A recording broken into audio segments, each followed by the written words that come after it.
Assalomu alaykum ustozlar.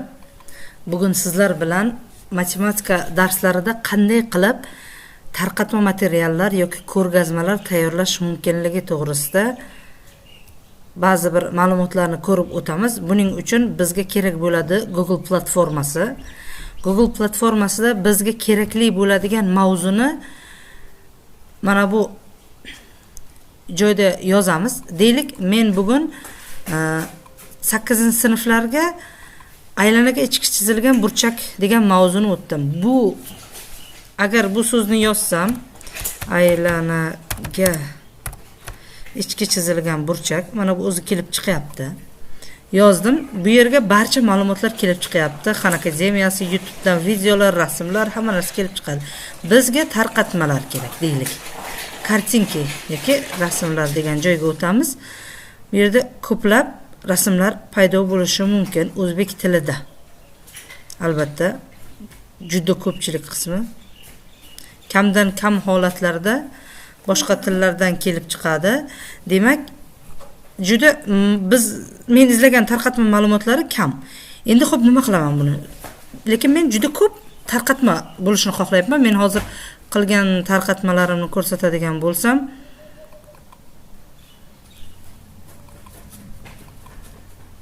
ichki chizilgan burchakka bugun darslarimda qo'llagan tarqatmalarim mana juda ko'plab bu yerda tarqatmalar. Xo'p, bularni qayerdan oldim? Buning uchun Google platformasiga shu aylanaga ichki chizilgan burchakni kopirovat qilib oldim va bu yerga uni o'rniga Google Translate dan foydalandim. Google Translate ga kirganimdan keyin Google Translate bu yerga o'zbekchasini вставить qildim. Boya kopirovat qilib olganimni вставить qildim. Endi ruskiy emas, menga rus tilidan ko'ra ingliz tiliga ma'lumot ko'proq chiqadi. Demak, ingliz tilidagi ma'lumot, ingliz tilida nima bo'ladi? An angel inscribed in a circle. Shuni belgilab olaman va kopirovat tugmasini bosaman. Mana bu yerga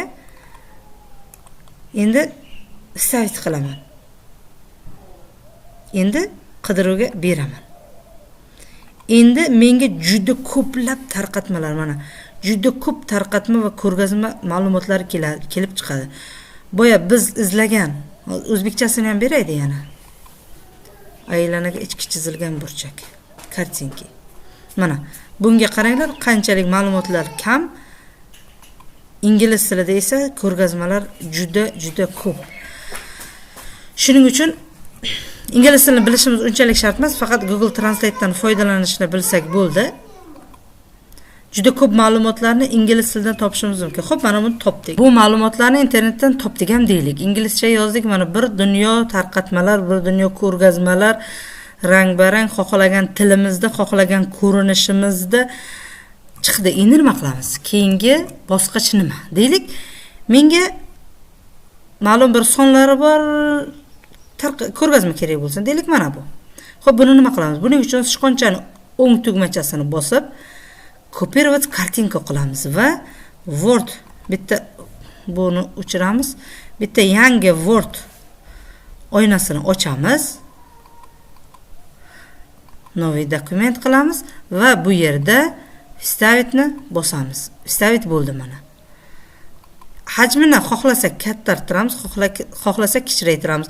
Xohlasak ma'lum bir joylarni format yordamida обрезать bizga mos holatda qirqib olishimiz mumkin. Men ko'p tarqatmalarni, so'zlarini yoki ba'zi joylarini olib tashladim.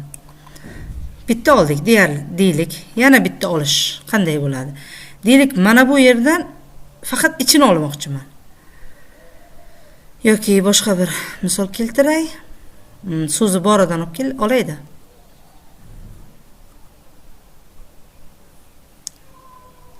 Bular shart emas deylik. Bu misol ham shart emas.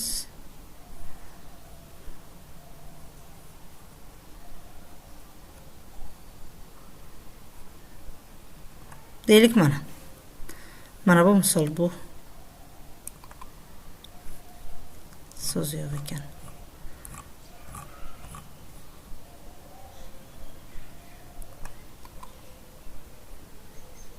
Bu YouTube'dan. Ba'zi bir so'zlarni kesib tashlash kerak bo'lsin. Xo'p, nima qilamiz? Avvalgidek kopirovать qilamiz. Yana vstavkaga vstavit qilamiz. Buni qanday format qilishimiz mumkin? Xohlasak, обрезать qilishimiz ham mumkin. Lekin ba'zi bir so'zlarni yoki ba'zi bir joylarni o'chirib tashlashimizga to'g'ri keladigan bo'lsa, buni paintga olamiz. Ya'ni kopirovать qilamiz, bizga paint kerak bo'ladi. Bu yerdan paint topamiz. Paintga создать. Yana vstavit qilamiz. Olgan nimamizni. Xo'p, endi qayerni o'chirishimiz kerak? Mana bu inscribed degan so'zni o'chirishimiz kerak bo'lsa, bu yerda kistidan foydalanamiz. Bu ko'k ekan, mana bu yerga qaraydigan bo'lsak, biz oq rangga o'chirishimiz kerak. Oq rang orqali o'chirishimiz mumkin yoki yana bir usuli bor, hozir uni ham ko'rsataman. Bu eng nozik uslubda o'rgatish. O'chirish hisoblanadi. Endi mana bu yerda u va v burchaklarni o'chirmoqchimiz deylik. Buning uchun ham xuddi shu tarzda asta-sekinlik bilan mana o'chdi. Endi uni o'chiramiz.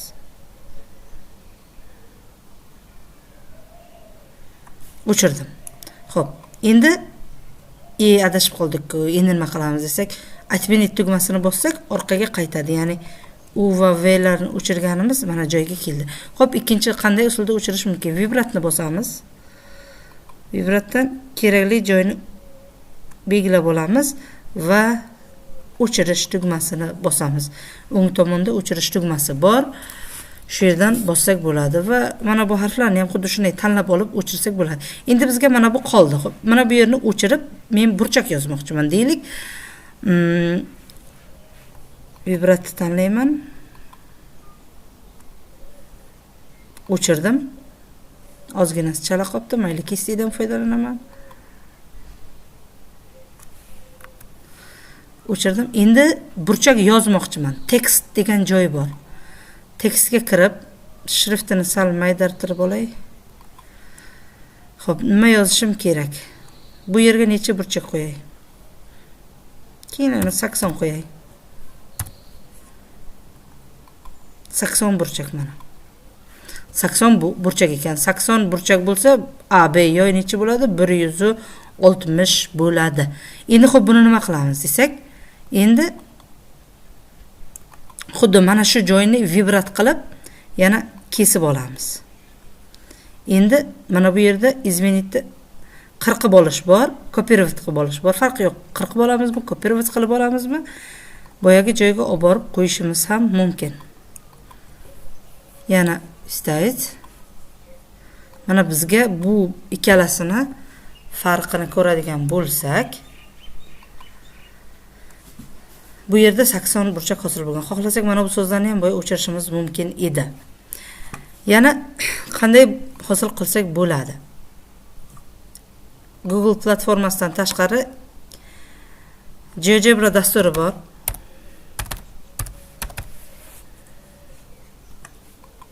GeoGebradan foydalangan holatimizda ham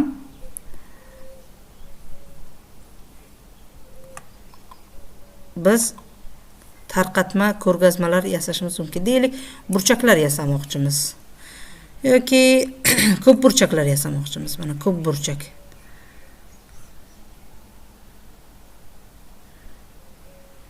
Ko'p burchakni nomlash xususiyatlari. Bu yerda har xil ko'p burchaklar bor.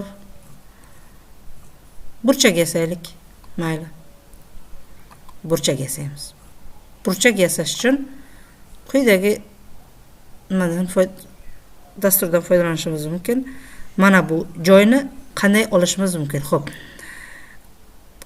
Kompyuterimizda print screen degan joy tugma bor yoki ekranni rasmga tushirish joyi bor.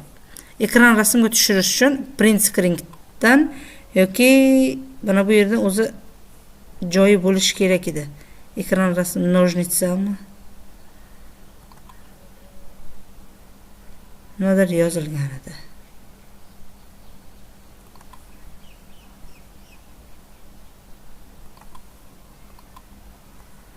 Xo'p, mayli, men print screendan foydalanaman.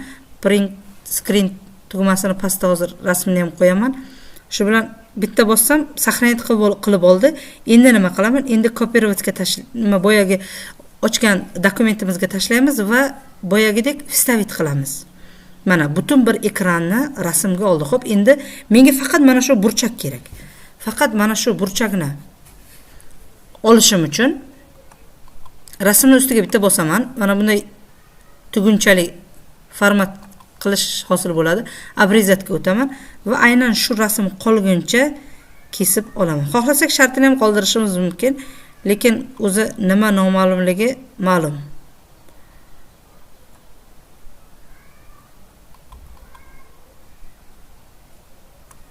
Kesdim. Bo'sh joyga bitta bossam, faqat shu kesib olgan joyimni o'zi qoldi. Bunday rasmlardan GeoGebra dasturida minglagan topiladi.